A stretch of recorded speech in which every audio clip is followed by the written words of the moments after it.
Hello fellow plant lovers and welcome to my 9th vlog. For this video, I will be showing you how to create a self-watering container using plastic bottles that we usually throw at home. But before that, let me just say hi and thank you to our new subscribers on our YouTube channel Plant Lovers Diary.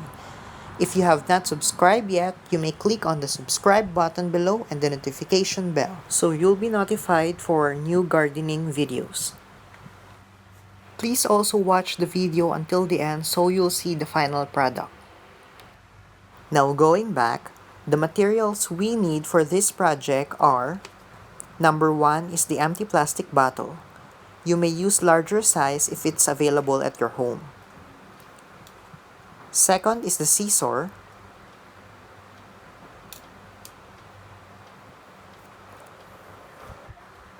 And third is a piece of cotton cloth. The material should be cotton because it needs to absorb water.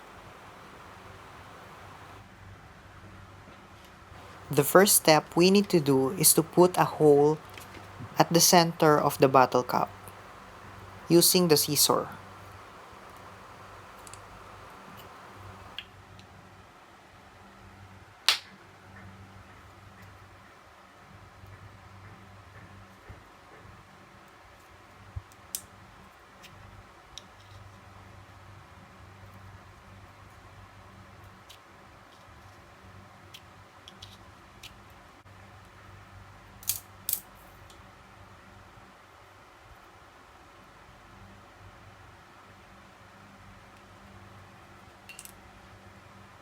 The second step is to cut the empty bottle into 2 pieces.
After that, we will be inserting the cotton cloth inside the hole on the bottle cap.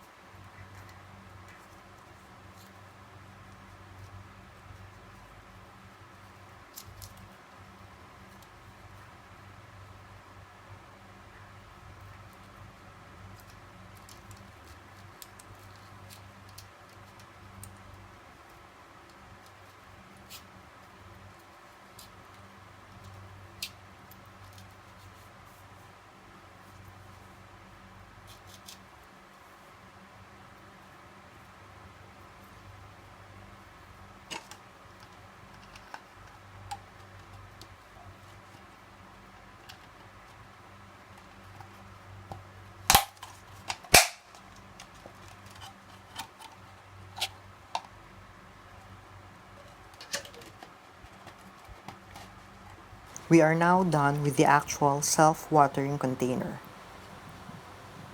We will now go outside to put some soil and water in it.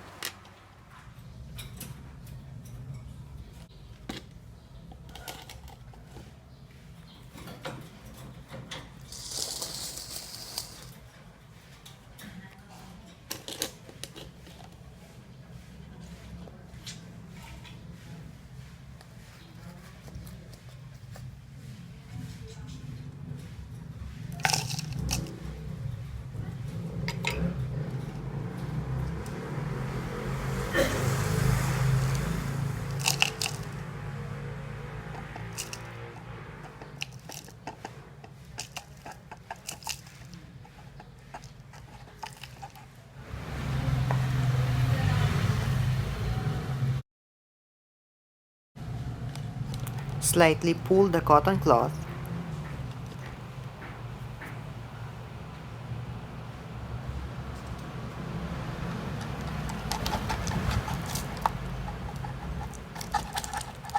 and cover it with soil again.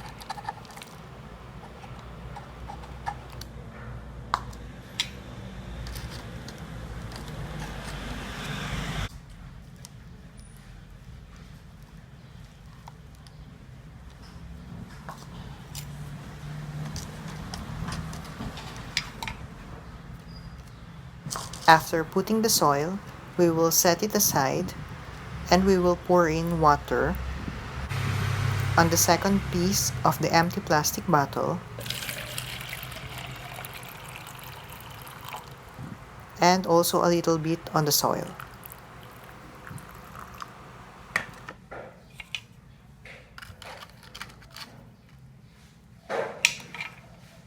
We will now put the container with soil on top of the container with water to complete our self-watering container. Now the water at the bottom will go up on the soil when it's already dry through the cotton cloth.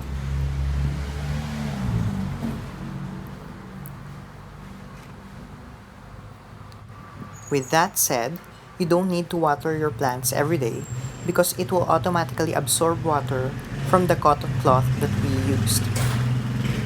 Eventually, the water at the bottom will be empty and you need to refill it again. Now this is the self-watering container with that. I hope you all like the new gardening idea that I've shown in this video. Please continue to support the channel by clicking the subscribe button and share our videos to others. Thank you for watching.